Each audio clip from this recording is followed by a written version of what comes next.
Hi, today I want to talk about a recent article I read in the Journal of Higher Education. It was published in 2024, about a year ago. It included a smaller sample size of about 69 students at a university in Turkey. Some of the students were neurodivergent and neurotypical.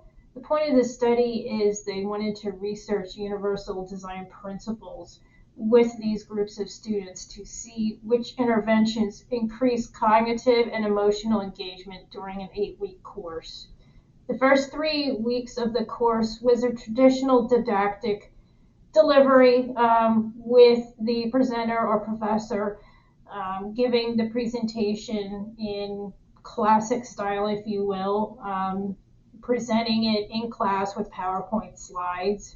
And then the following 5 weeks, the end of the course, they incorporated universal design principles throughout the secondary part of the course, the final 5 weeks. There was some universal design principles introduced earlier in the course in those first 3 weeks, but the majority of them were in the final 5 weeks. To summarize the findings from the article, they found that surprisingly, the neurodivergent students liked the anonymous technology to engage with their classmates. It was less pressure, less social pressure and anxiety when they participated anonymously. And not surprisingly, they found that universal design learning benefits all students, but especially the neurodivergent students.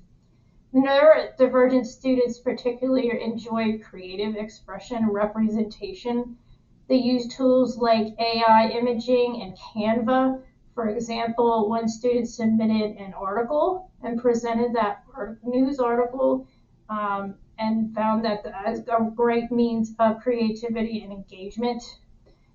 And again, the neurodivergent students also enjoy tools like VoiceThread, Mentimeter, Poll Everywhere, and Padlet for asynchronous course engagement. They didn't feel the pressure of participating in live discussions that they would normally feel during those in-class discussions. Although they did enjoy some of the activities, sometimes they could be a little bit overwhelming for the students. So keep that in mind when designing your courses.